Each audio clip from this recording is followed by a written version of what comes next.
Hello everyone.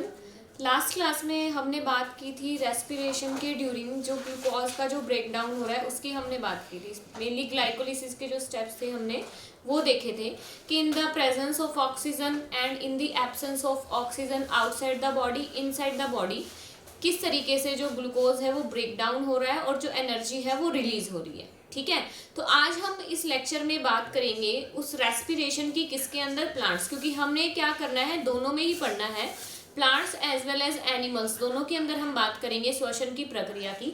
तो आज सबसे पहले हम यहाँ पे बात करेंगे रेस्पिरेशन इन प्लांट्स के बारे में।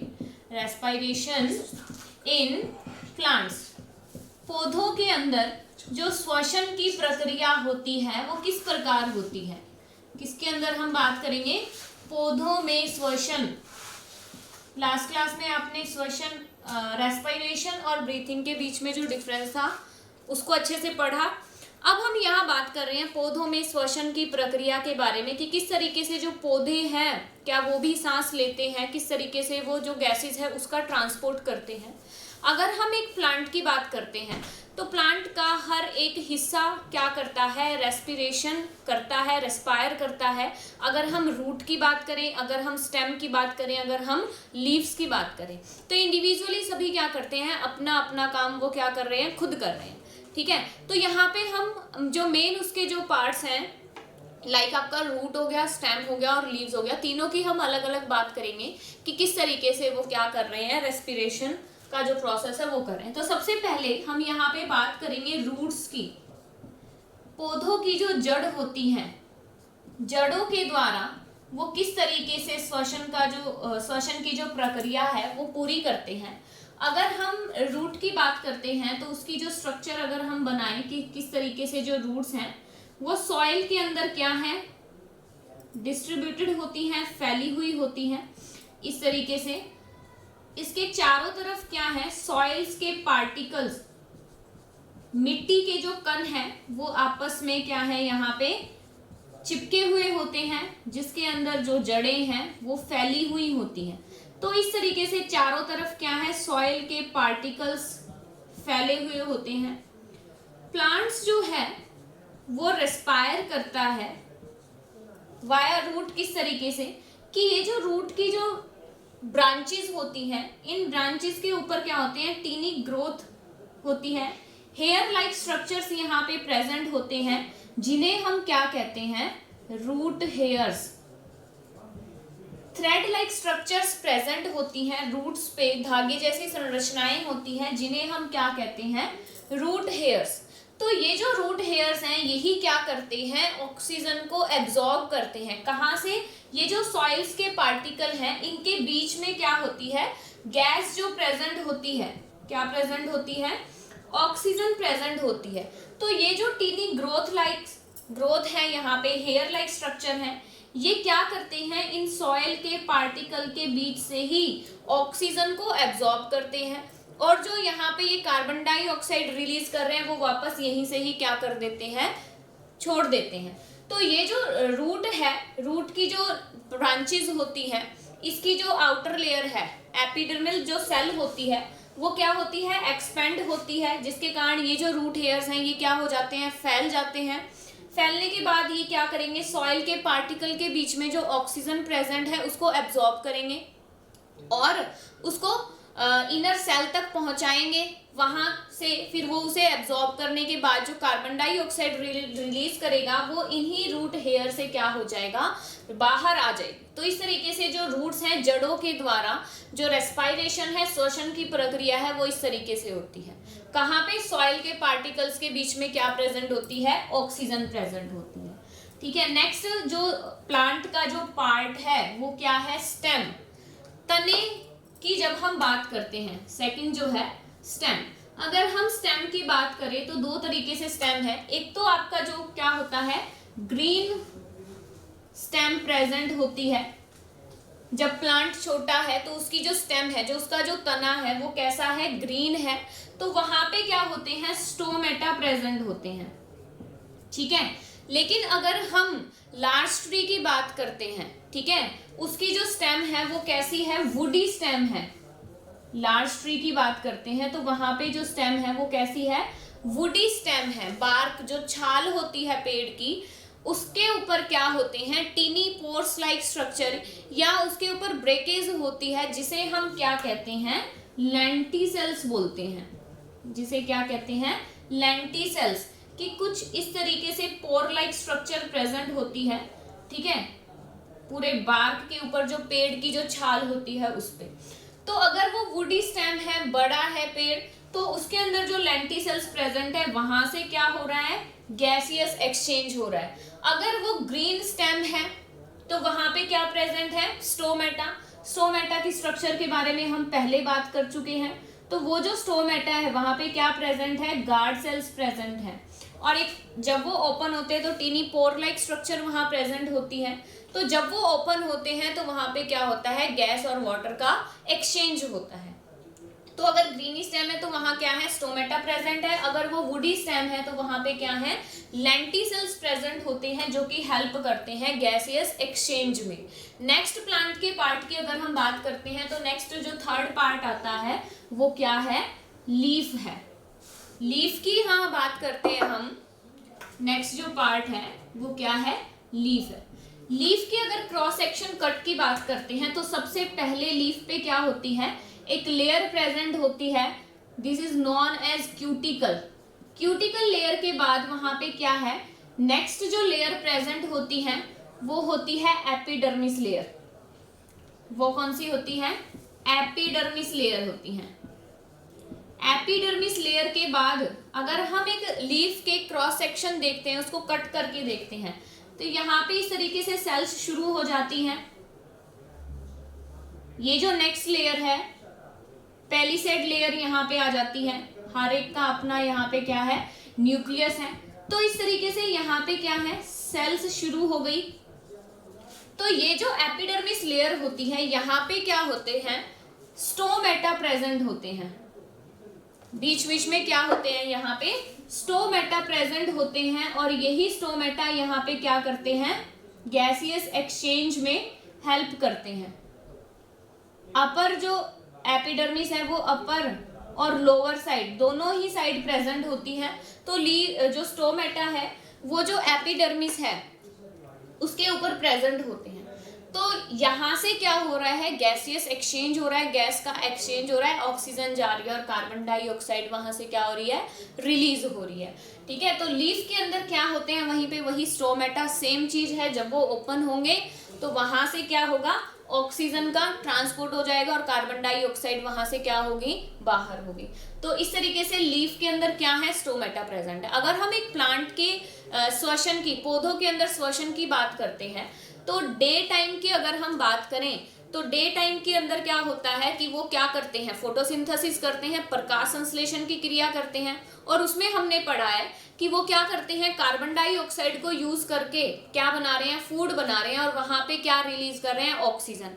वो जो ऑक्सीजन वहां रिलीज कर रहे हैं उसी में से ही जितना उन्हें जरूरत होती है, कुछ जो अमाउंट है ऑक्सीजन का वो एब्जॉर्ब कर लेते हैं, और बाकी का जो ऑक्सीजन बच गया, ठीक है, जो ऑक्सीजन रह गई वो कहाँ चली जाती है, एटमॉस्फेयर में चली जाती है।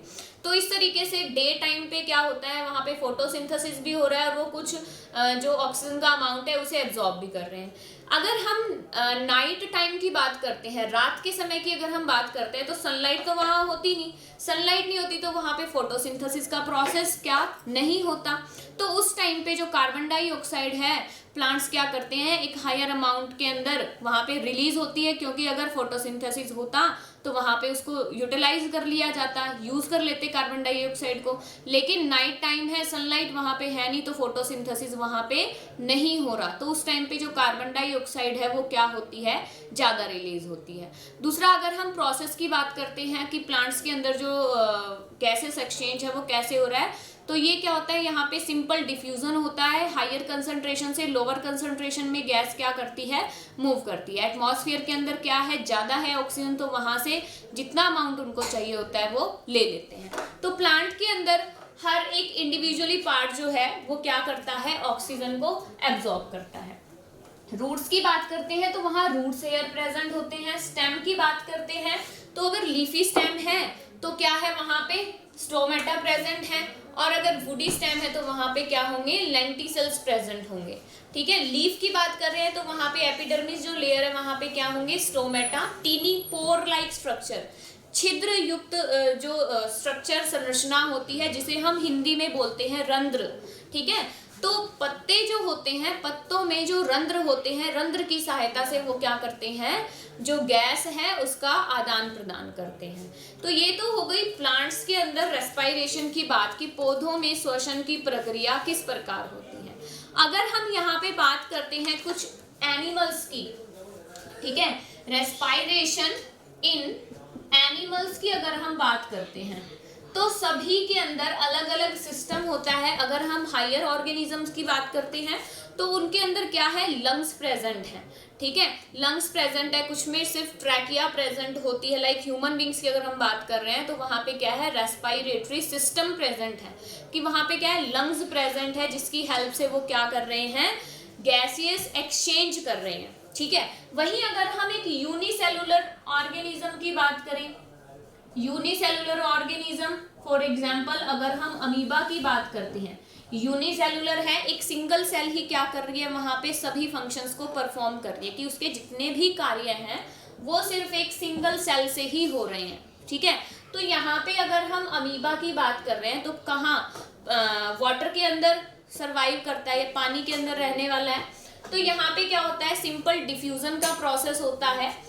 पानी के अंदर रहने वाले जितने भी जीव होते हैं, ठीक है, वाटर के अंदर एक्वेटिक ऑर्गेनिज्म जितने भी हैं, वो जो ऑक्सीजन लेते हैं, ठीक है, वो ऑक्सीजन कैसी होती है, डिसॉल्व्ड ऑक्सीजन होती है, डिसॉल्व्ड ऑक्सीजन होती है। घुलनशील अवस्था में जो ऑक्सीजन प्रेजेंट है, पानी के साथ जो घुली हुई होती है, जिसे हम कहते हैं डिसॉल्व्ड ऑक्सीजन, घुलनशील अवस्था में होती है, उसे वो क्या करते हैं, एब्जॉर्ब करते हैं, और वहां से फिर वो क्या करते हैं, उनकी पूरी बॉडी के अंदर।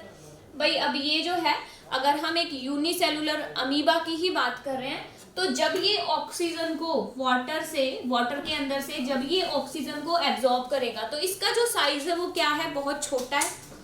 अमीबा जो है एक सिंगल सेलुलर यूनिसेलुलर ऑर्गेनिज्म है, बहुत छोटा साइज है, एक सिंगल ही सेल है।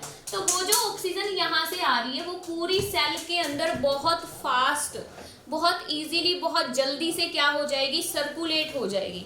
तो इन्हें ज़रूरत नहीं है किसी रेस्पिरेटरी ऑर्गन की। लेकिन अगर हम एक ह्यूमन बॉडी की बात करते हैं, ठीक है, तो मल्टी सेलुलर ऑर्गेनिज्म है, सेल से टिश्यू, टिश्यू से ऑर्गन, और पूरा ऑर्गन सिस्टम बन रहा है। तो वहाँ पे अगर इस तरीके से ऑक्सीजन जाए तो उसको बहुत ज़्यादा टाइम लग जाता है, कि पूरी बॉडी के पास इतने कम समय में ऑक्सीजन नहीं पहुंच पाती, जिसकी वजह से वहाँ पे क्या है, एक रेस्पिरेटरी सिस्टम प्रेजेंट है। ब्लड है, ब्लड के अंदर क्या है, हीमोग्लोबिन है, जो कि बहुत ही तेजी से या बहुत जल्दी से क्या करता है, ऑक्सीजन को पूरी बॉडी के पास पहुंचा देता है। ठीक है, तो यहाँ पे यूनिसेलुलर ऑर्गेनिज्म की, एक सिंगल सेल ऑर्गेनिज्म की बात हो रही थी, तो यहाँ पे इजीली डिफ्यूज आउट हो जाती है ऑक्सीजन जैसे ही बॉडी के अंदर आती है। ठीक है, एक्वेटिक ऑर्गेनिज्म की बात कर रहे हैं, अगर हम फिश की बात करते हैं, ठीक है, मछली की अगर हम बात करते हैं तो वो भी क्या कर रही है, डिसॉल्व्ड ऑक्सीजन ले रही है वाटर के अंदर जो है।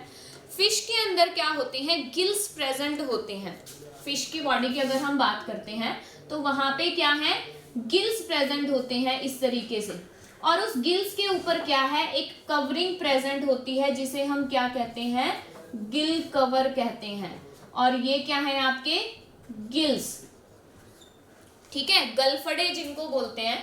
तो ये जो गिल्स हैं ये ढके हुए होते हैं एक थिन मेम्ब्रेन से, जिसे हम क्या कहते हैं, गिल कवर। वैसे आपको दिखाई नहीं देता है, ये जो गिल्स हैं आप देख नहीं सकते, इजीली सीन नहीं हो सकते, क्योंकि इसके ऊपर क्या है, एक थिन मेम्ब्रेन प्रेजेंट है। ठीक है, एक थिन मेम्ब्रेन है जिसे हम क्या कह रहे हैं, गिल कवर। तो यहाँ पे जो फिश है वो क्या करती है कि जैसे ही वो स्विम करती है, जो वाटर है जब इस गिल्स के कांटेक्ट में आता है तो वो उस वाटर में से ऑक्सीजन को खींच लेती है, एक्सक्रीट कर लेती है उस वाटर के अंदर से, जल में से ऑक्सीजन जो है उसे वो क्या कर लेती है, ग्रहण कर लेती है। ठीक है, तो यहाँ पे गिल्स जो थे उन्होंने ऑक्सीजन को लिया और पानी को वापस क्या कर दिया, बाहर निकाल दिया, और गिल कवर से वो क्या हो गया, कवर। और कार्बन डाइऑक्साइड को भी वो इसी तरीके से बाहर निकाल देती है। तो जो फिश है उनमें क्या है, गिल्स प्रेजेंट है, गलफड़े प्रेजेंट है। वहीं अगर हम कुछ अदर एनिमल्स की बात करते हैं, लाइक अगर हम अर्थवर्म की बात करें, अर्थवर्म जो केचुआ होता है, उसकी जो स्किन होती है बहुत ही मॉइस्ट होती है और आप कह सकते हो ग्लैंडुलर होती है। तो उसकी स्किन के ऊपर क्या है, छोटे छोटे पोर्स लाइक स्ट्रक्चर प्रेजेंट होते हैं जो कि क्या करते हैं, श्वसन की क्रिया में हेल्प करते हैं। वहीं अगर आप ग्रास होपर की बात करते हैं, ग्रास होपर की अगर आप बात करते हो तो उसकी बॉडी के ऊपर भी क्या है, इसी तरीके से टिनी पोर लाइक स्ट्रक्चर्स वहां पे प्रेजेंट होती हैं। ठीक है, तो जैसे जैसे जो बॉडी का जो ऑर्गेनाइजेशन है वो डेवलप होता जाता है, ठीक है, जैसे जैसे जो बॉडी का जो ऑर्गेनाइजेशन है, कि भाई पहले अगर हम सिर्फ सिंपल सेलुलर ऑर्गेनिज्म की बात करें, कोशिकीय जीव की बात करें, तो कोशिका के थ्रू ही वो क्या हो जाता है, वहां पे श्वसन की प्रक्रिया।